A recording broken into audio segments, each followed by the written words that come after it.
Salam hangat buat teman-teman semua. Salam sehat, salam sejahtera buat kita semua. Kembali lagi dengan saya Frank Hutauruk, di mana kali ini saya akan coba membahas mengenai kekerasan seksual yang terjadi di Indonesia.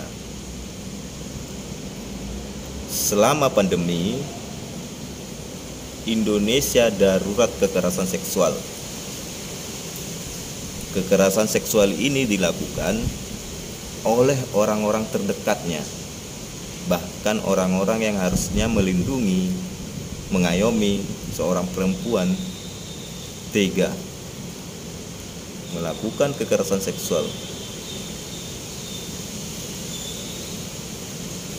Pada akhir tahun 2021, kita dihebohkan dengan beritanya seorang Heri Irawan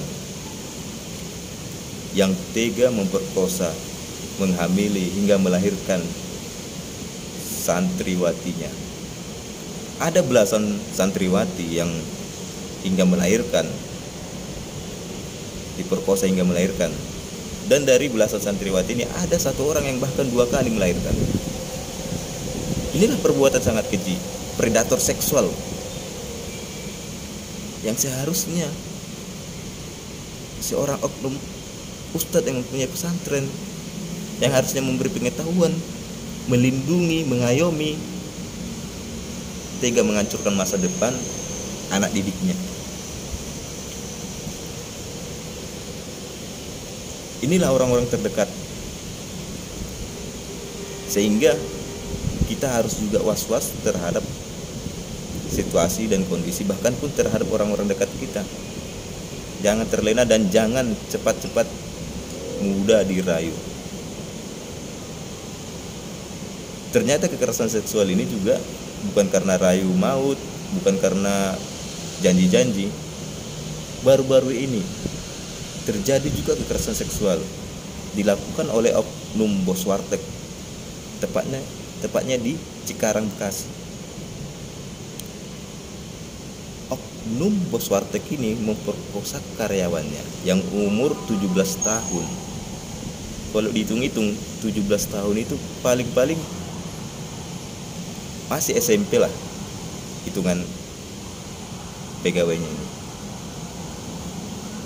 Oknum bos warteg ini melaksanakan aksi bejatnya itu pada pukul 5.30. Perbuatan ini dilakukan dengan ancaman. Orang terdekat bos warteg, yang seharusnya warteg itu tempat mengais rezeki, mencari pelanggan, mencari kehidupan, dibuat menjadi tempat perbuatan yang itulah tidak terpuji. Inilah perbuatan kekerasan seksual ini yang marak terjadi di Indonesia. Bahkan bos warteg ini setelah ketahuan melakukan aksi bejatnya, setelah warga datang dan sampai mengaku ingin melakukan percobaan membunuh diri, kan ini kira-kira gimana maksudnya? Dia melakukan bunuh diri, percobaan melakukan bunuh diri untuk apa, kan itu dia? Untuk meringankan hukumannya atau menyatakan dia itu tidak melakukan perbuatan? Atau gimana? Apa karena malunya setelah ketahuan sama warga? Malu sekali dia, ataupun dia merasa malu, kan itu dia. Banyak orang yang mengetahui perbuatan ini perbuatan yang hina, ya kan? Sehingga melakukan percobaan pembunuhan.